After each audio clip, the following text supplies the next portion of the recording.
Por que é tão difícil voltar à Lua se já fizemos isso antes? Olá pessoal!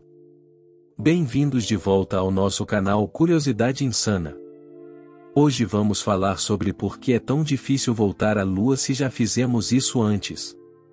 Então, já deixe o seu like e se inscreva no canal. E ative também o sininho das notificações para você não perder nenhum vídeo novo. A última vez que um humano esteve na Lua foi em 1972.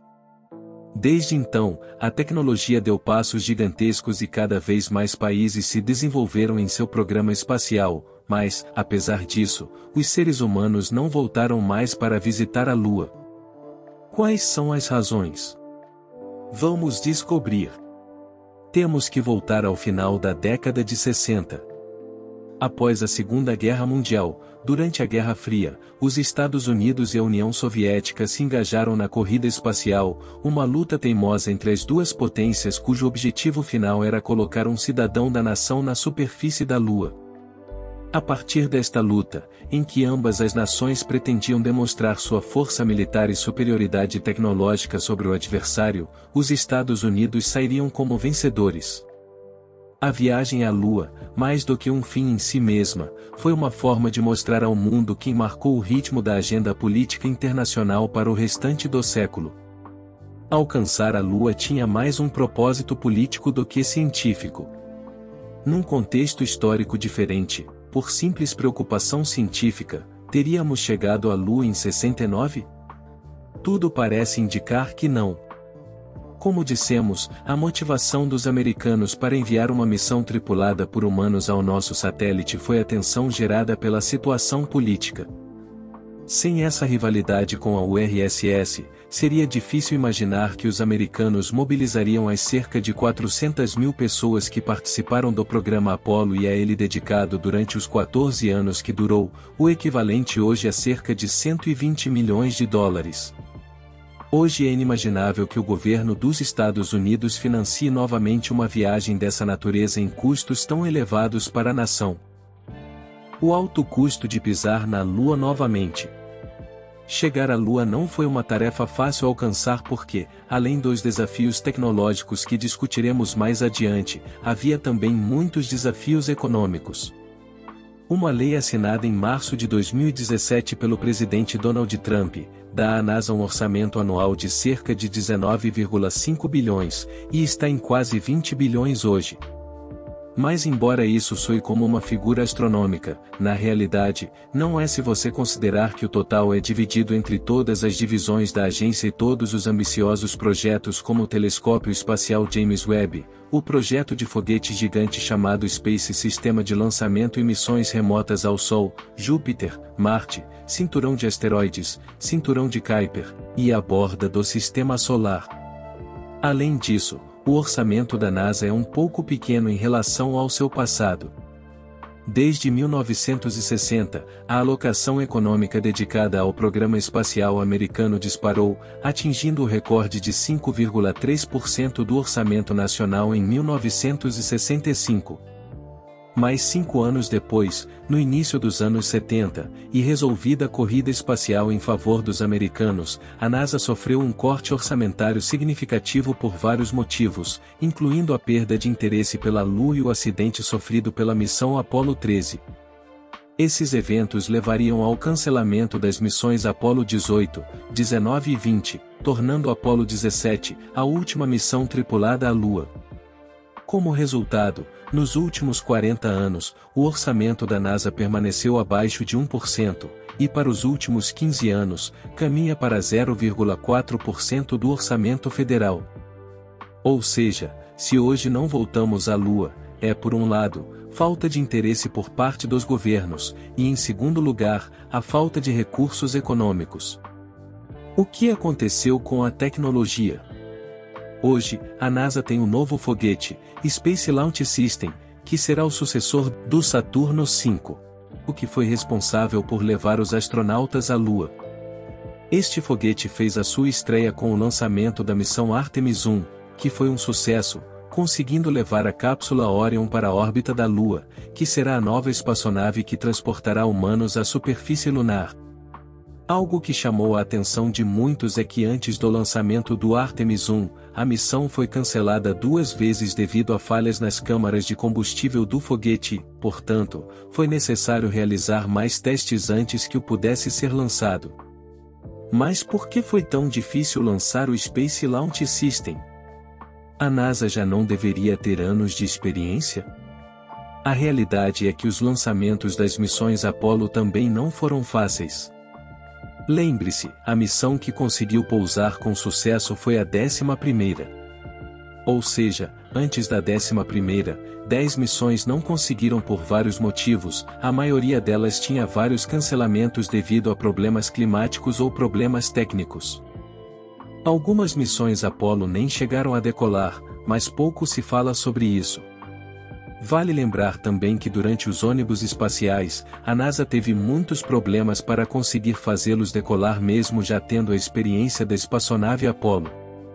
Os problemas mais comuns durante os lançamentos de ônibus espaciais quase sempre ocorreram nos sistemas de abastecimento, pois isso não era o mesmo dos foguetes Saturn V e da espaçonave Apollo.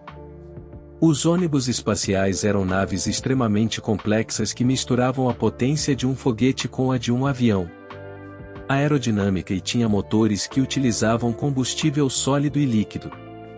Essa complexidade foi o que causou falhas técnicas em todas as tentativas de lançamentos.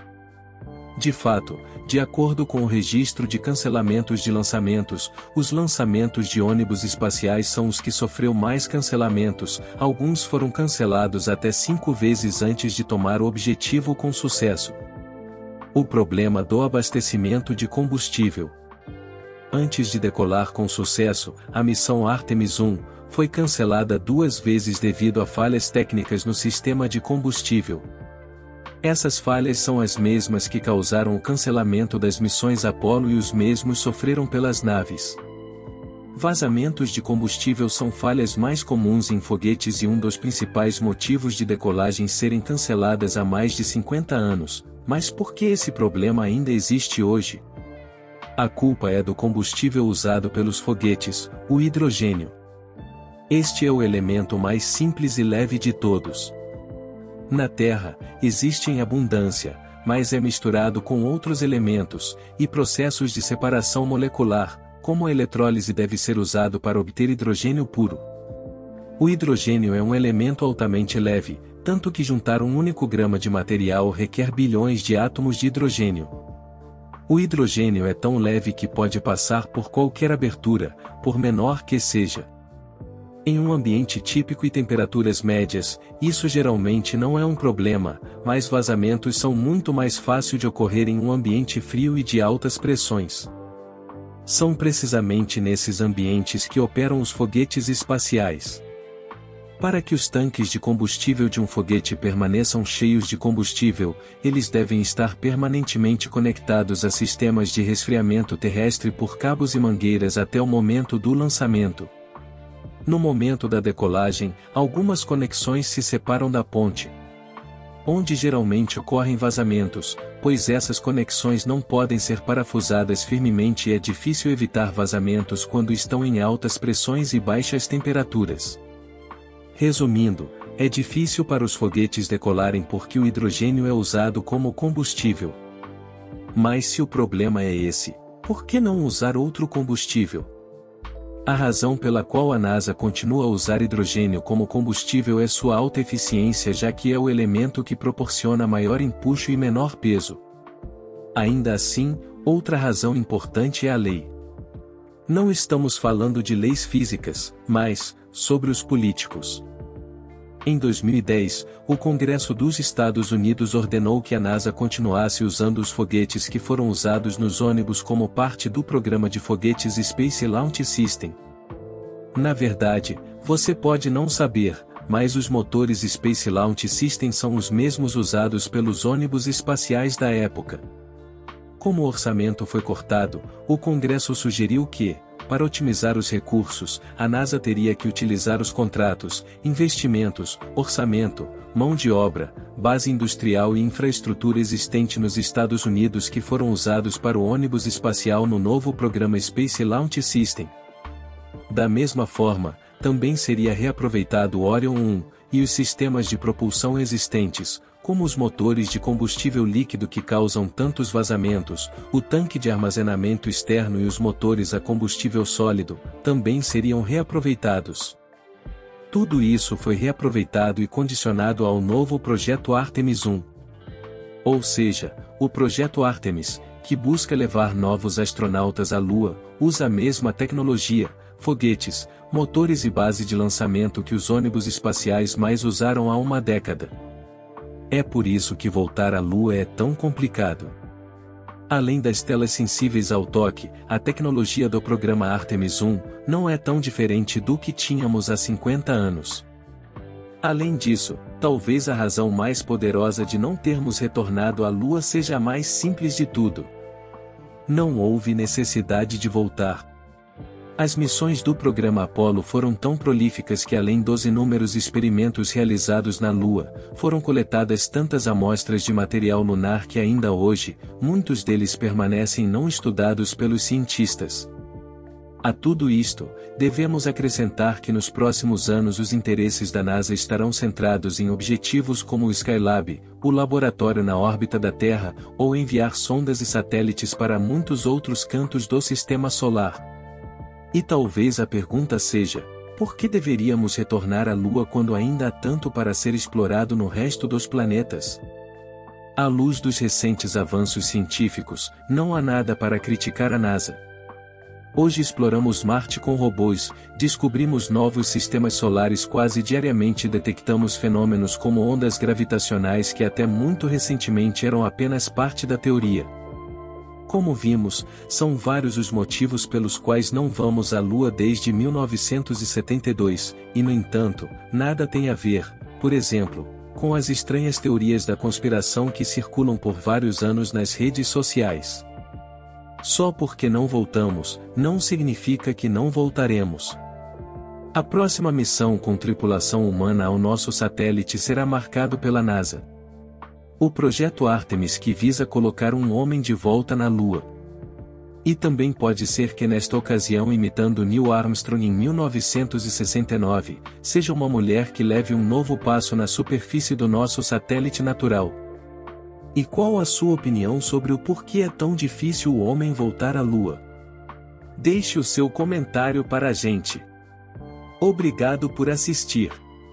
E não se esqueça de deixar o seu like no vídeo, se inscrever no canal e ativar o sininho das notificações para sempre ser avisado quando postarmos vídeos novos. Peço também que compartilhe esse vídeo com os seus amigos. Até o próximo vídeo.